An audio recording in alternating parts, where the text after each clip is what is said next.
so much for me, I cannot tell it all.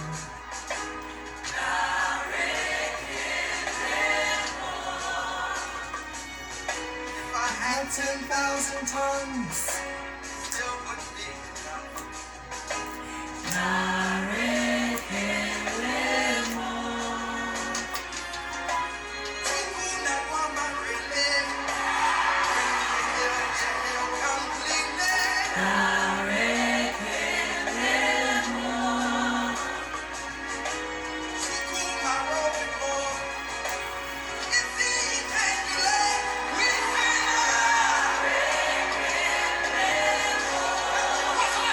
What shall I render to Jehovah? For he has done so very much for me. What shall I render to Jehovah? For he has done so very much for me.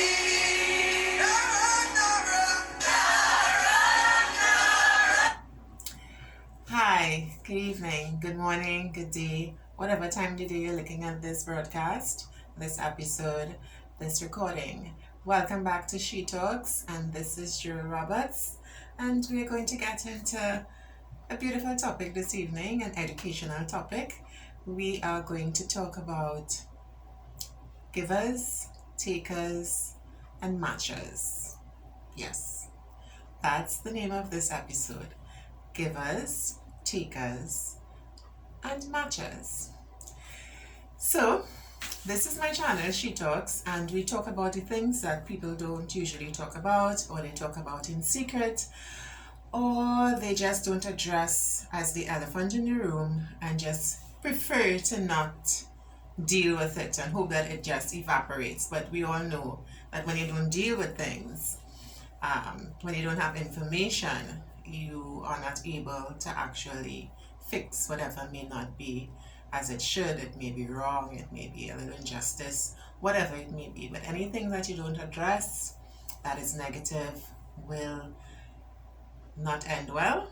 There will always be adverse conflict and conflict that is not resolved. So with that said, I do not own the rights to the music that was played on the intro to this episode, but I did decide to use that Travis Green song, What Shall I Render to Jehovah? Because in truth and in fact, Jehovah is the person, the one, the Almighty One, the Creator that gives us everything and does everything for us in our life, good, bad, and indifferent. There's always a purpose, there's always a plan. Okay, but with that said, we still have to use wisdom. Yes, we still have to exercise wisdom. So let's get into it on She Talks. Definition of a giver.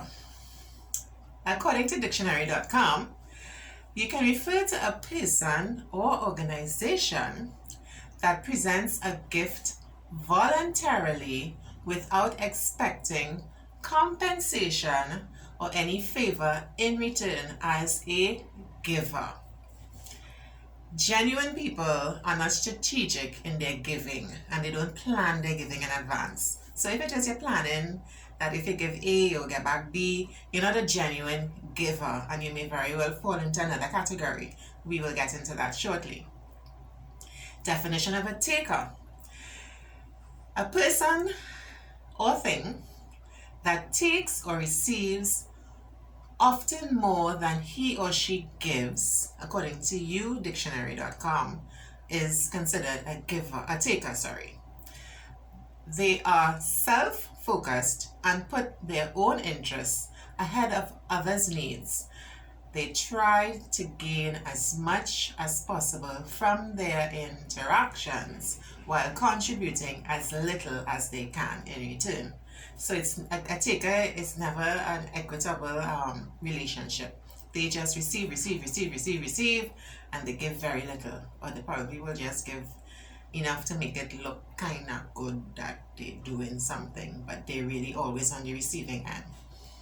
So the last definition I'll be going to go into, as the name of this episode indicates, is a matcher. Some of you probably would never have heard this in my readings, I have learned this new word, matcher. A matcher likes to preserve an equal balance of giving and taking.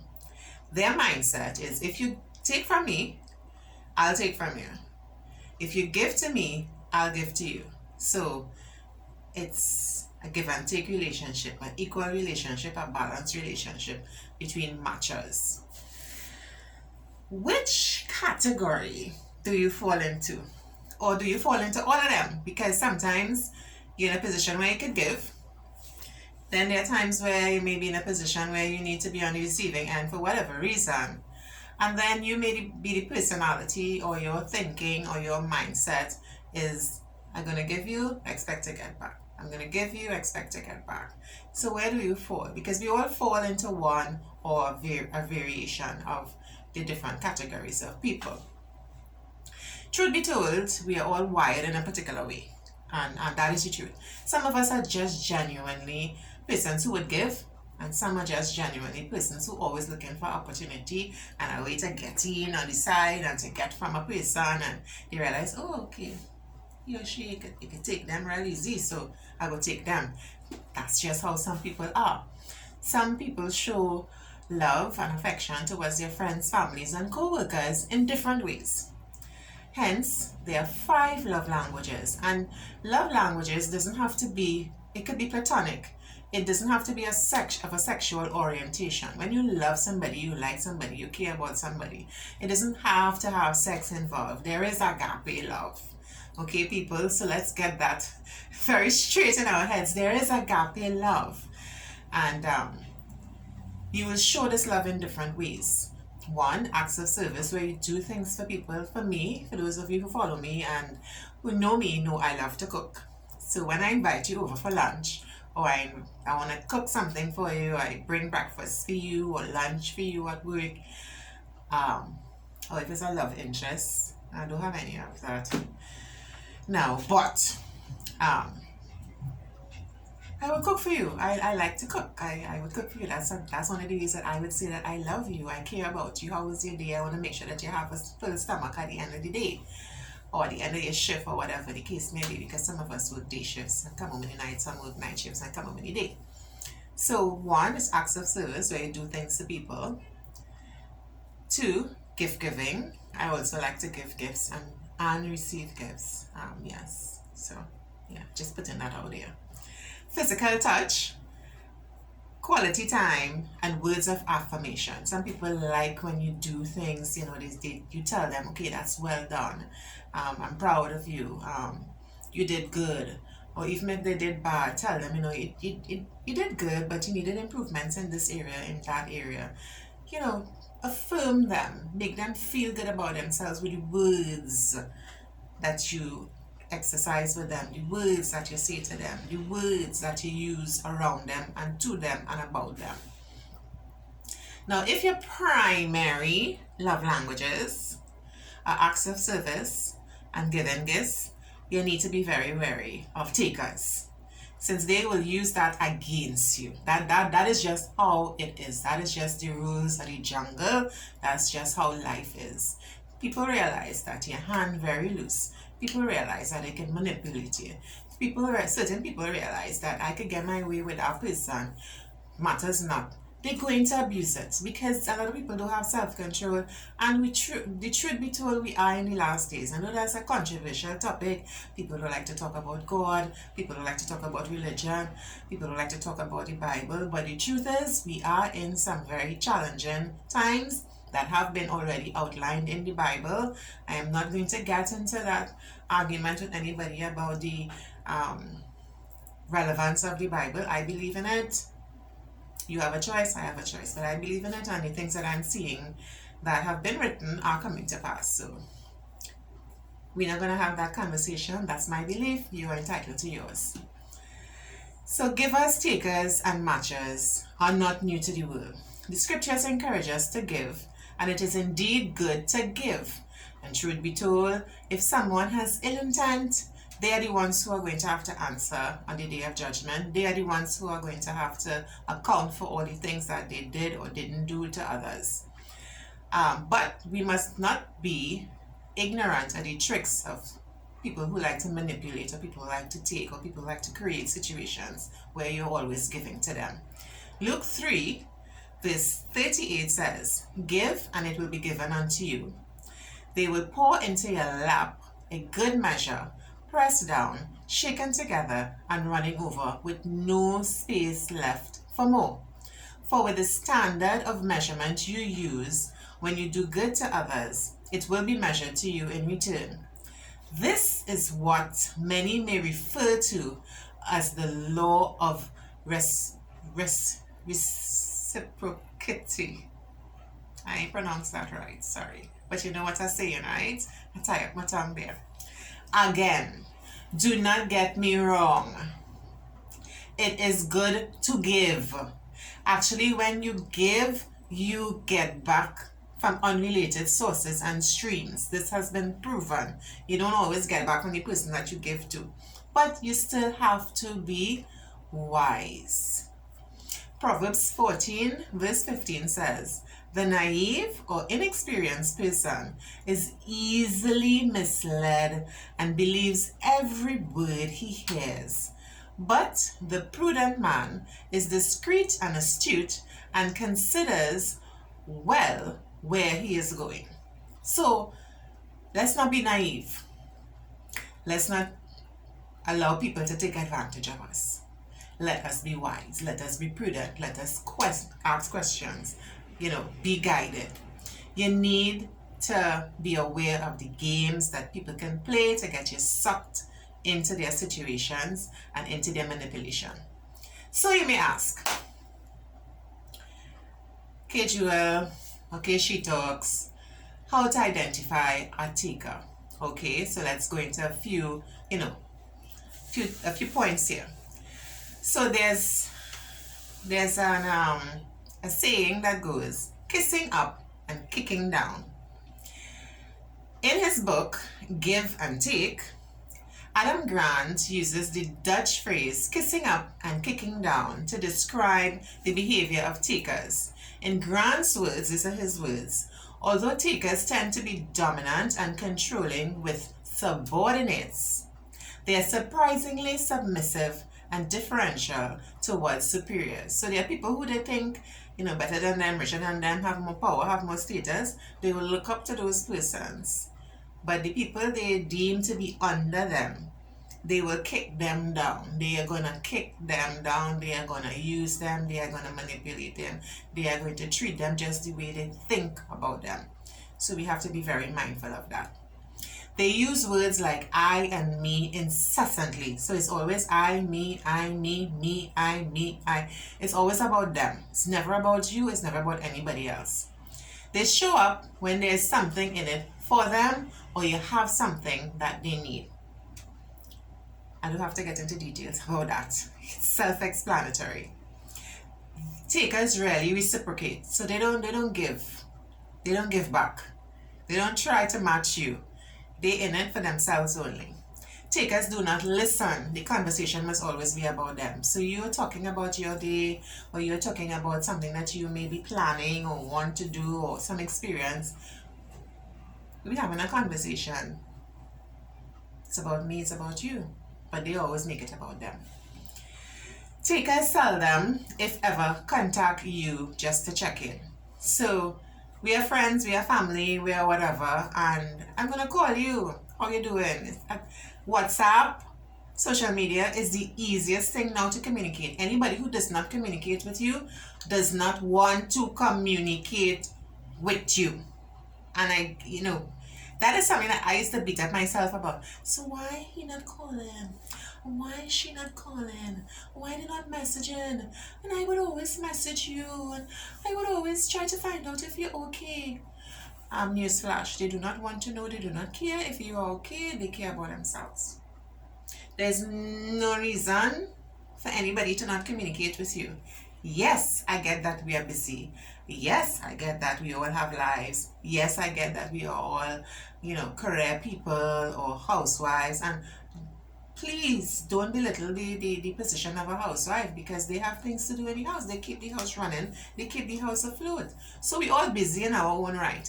But you can't tell me that you can take 1 minute, 2 minutes, 3 minutes, 5 minutes to just check in on a loved one, check in on a friend that you consider, check in on the person who's always there for you. No, you need to check yourself. Takers are seldom satisfied with others. There's always a but when it comes to you. So, for example, if there's someone in your life and you're explaining to them, and I got my first degree or I achieved whatever, this happened for me, they would always try to downsize and downplay your situation or what you're celebrating or what it is you're proud of. They would add a but. So, okay, well, something simple. I got my driver's license today. I'm so happy. Now I can get some practice and then I could probably get a vehicle of my own so I wouldn't have to wait for a drop and people to pick me up and drop me off. And they would find a way to crash your bubble, to burst your bubble.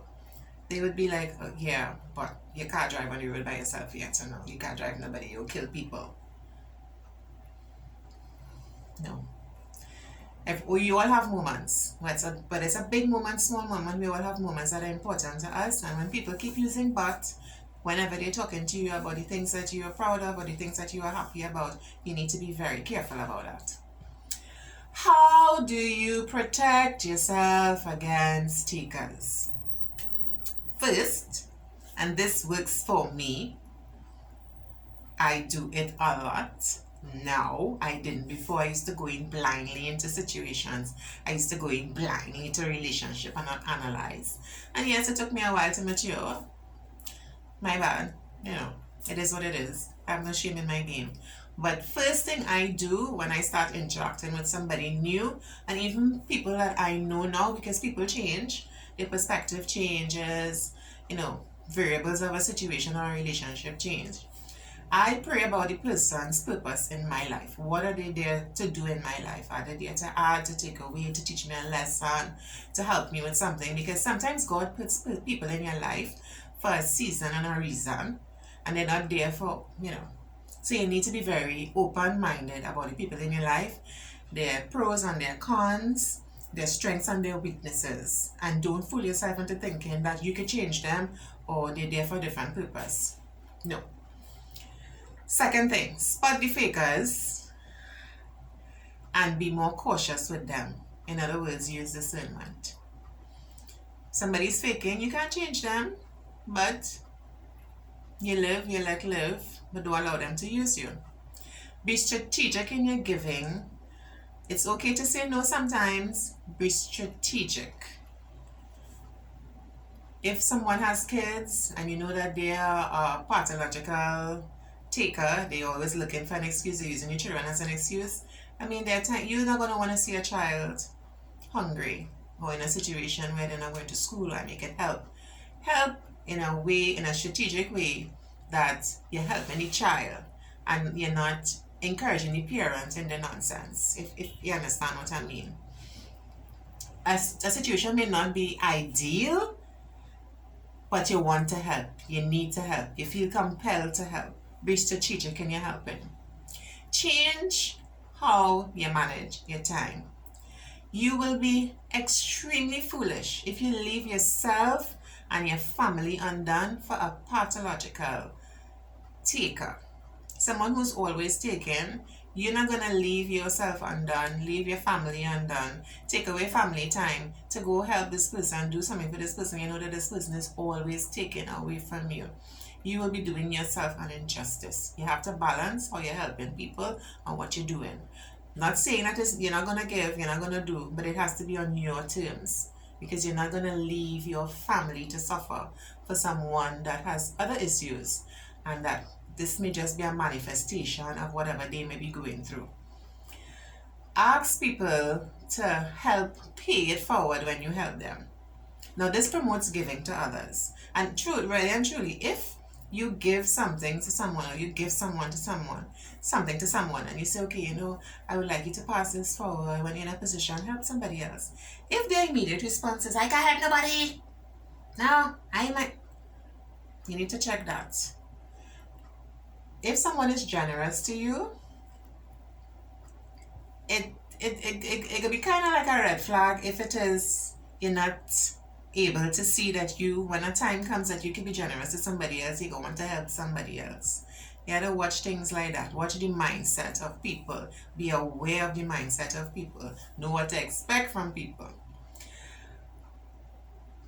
Last point. Surround yourself with some matchers. This invites some balance into our world. So surround yourself with people who think like you. Okay, I give in. I'm doing this for you. You do this for me. We have a symbiotic relationship. It works for both of us. Because if you're always giving, and nobody gives to you, you're going to become very drained. And yes, they say that we should give without looking and receiving in return, but everybody likes to be appreciated. Everybody wants to be wanted. Everybody wants to know that, there's somebody who thinking about me. And when you get that little pick me up, that little appreciation, it goes a long way. So you have to balance the people that surround you, balance your circle. Now, you may be saying, oh gosh, sure, you kind of talked about this already, and why are you going over it? One of the reasons why I'm going over this and going into details about givers, takers, and matchers is because I want us to also understand that we are living in a very challenging and interesting time. For Christians, for believers, we understand that we are in the last days, or entering the last days. I am not a historian on the book of the Bible, the books of the Bible in its entirety, but there are some things I understand. It's common sense to me.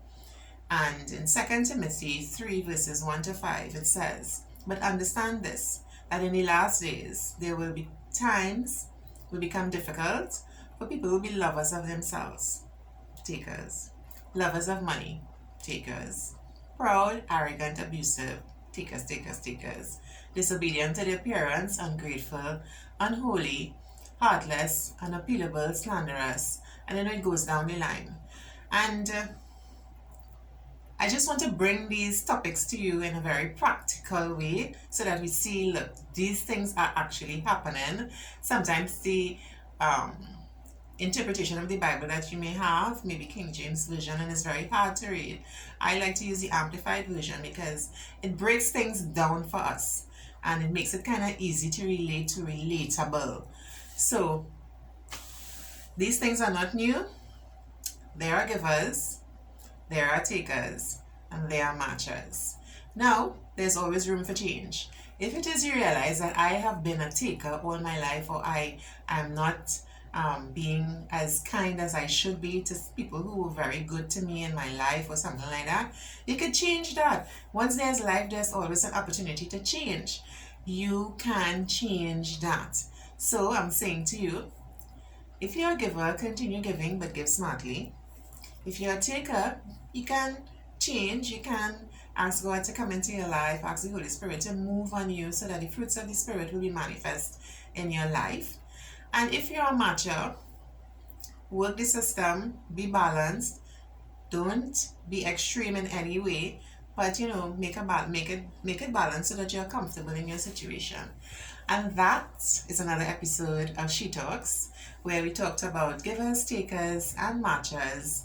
And I hope that you learned something. I hope that it was able to open your eyes and your ears and your spirit man to something new. Like, share, and subscribe to my channel. Drop a comment. Tell me what you thought. Areas that we would like us to talk about. We have a lot of stuff coming up for you. 2021 is just around the corner. It's a couple of days away. And I hope that this has brought some edification to you. I hope that you've been enlightened by this episode. And I pray that you be the great person that God has ordained you to be. So signing off, this is Julie Roberts in another episode of She Talks.